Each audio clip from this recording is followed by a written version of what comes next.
Hi, my name is Janet, and this is The Unseen Weave.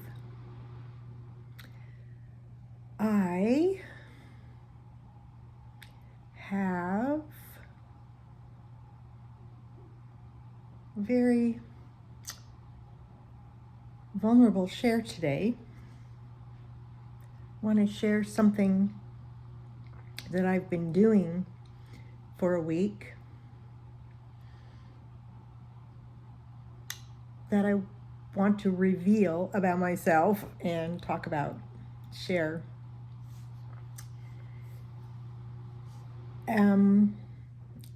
As I've said on some of the videos over the past year, I have talked about my tendencies to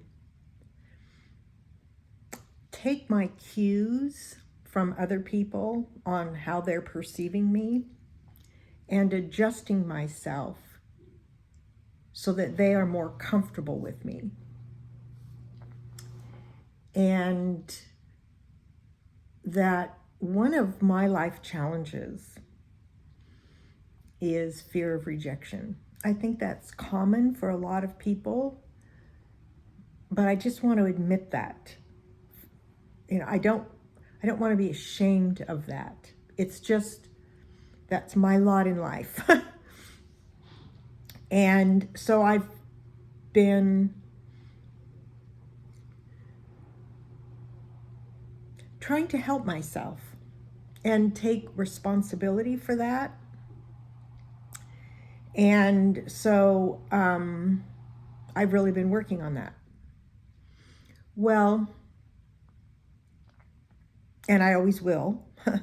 I don't think there's necessarily going to be an end to that. That'd be great if there was, but it's just learning how to deal with it when it comes up. And for me, that usually involves being present with others and catching myself. Oh, I'm doing that.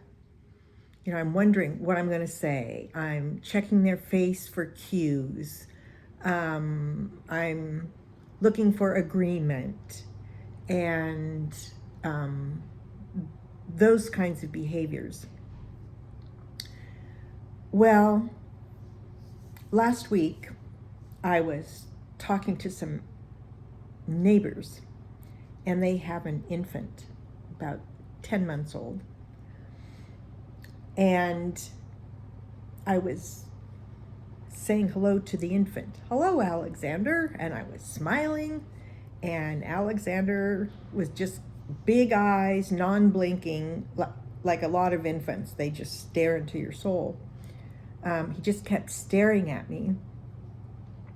And I was smiling. How are you? Are you having a good day? And I was waiting for him to smile at me. And I heard it in my head as if someone spoke the words to me, was, please smile at me so I know that you like me, to this baby. And I went, wow, this need in me is deep. So I came home and said, it's time that I take this trait of mine to a new level. Because my goal in this lifetime is to not be suppressed by anything, especially not by myself. So for me, it's about self-mastery. And I can't do that if I am dependent on others to validate me. It's self-mastery that I am looking to accomplish. Self-mastery. That means knowing myself, achieving my dreams, trusting my knowing, having my own opinions about things. So I had just finished reading a book called All the Way to the River by Elizabeth Gilbert. And she was so raw in her admissions about her neediness and the lengths that she's gone to satisfy that neediness from others. And I recognized myself. And she mentioned that she went to some 12-step programs to get help. So I looked into that. And so for the past week, every day at 5 o'clock, I have been going to a CODA group, Codependence Anonymous. And it's a women's only group. And every day there have been 75 to 80 women on that call. And I also want to say here that when I was researching groups, I was looking for one at a time that was convenient for me in the Pacific Northwest. But there are millions of 12-step programs for everything you can imagine, but specifically for CODA, they're all over the world. Czechoslovakia, Brazil, they're in every language. So it was easy finding one that fit what I was looking for. So it's a women's only group, a range of ages, starting in the 20s, a lot of 20-year-old girls in there, and a lot of women my age, and everything in between. So I wanted to come on here and admit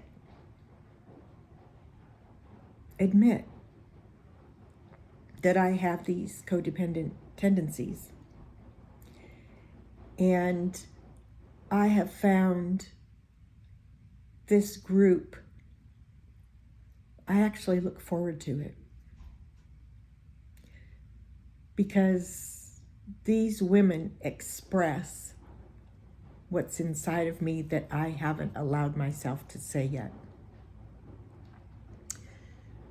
But I printed off a few things from some of the reading that they do. And here are some codependency statements. In codependency, my good feelings stem from you liking me.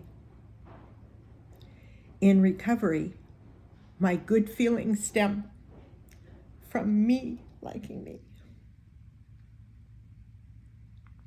In codependency, my good feelings stem from your approval. In recovery, it's self-approval that determines my good feelings. In codependency, your struggle affects my serenity. In recovery, your struggle matters because I care about you, but it does not control how I feel about myself. In codependency, my self-esteem is bolstered by solving your problems, relieving your pain. In recovery, my self-esteem comes from solving my problems.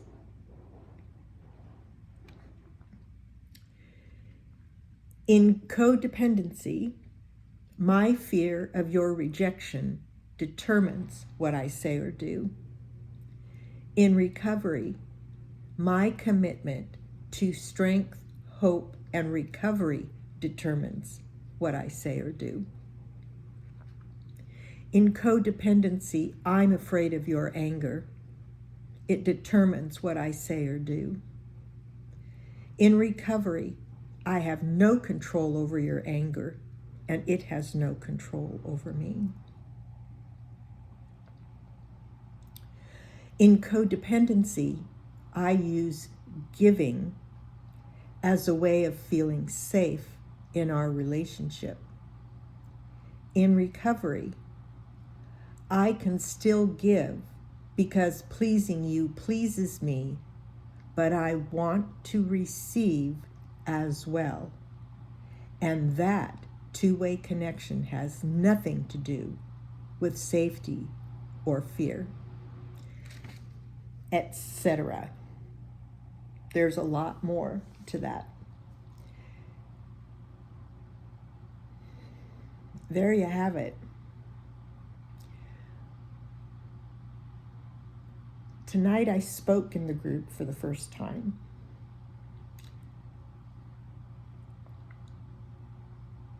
And when I did, I said, "Hi, my name is Janet, and I'm a codependent. And I am in recovery."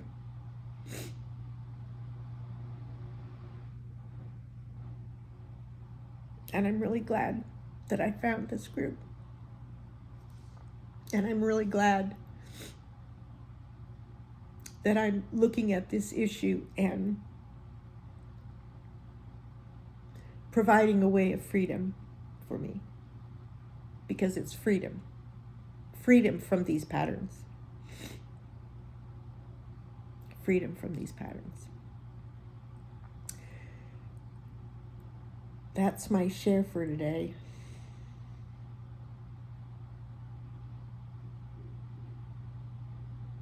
And I'm not afraid of what you're thinking right now. I'm not afraid of you judging me, because I know I'm doing something really good for myself and for everyone that I'm involved with. Everyone around me will be affected by me doing this in some way. That's my share. Thanks. This is the Unseen Weave. Life keeps weaving.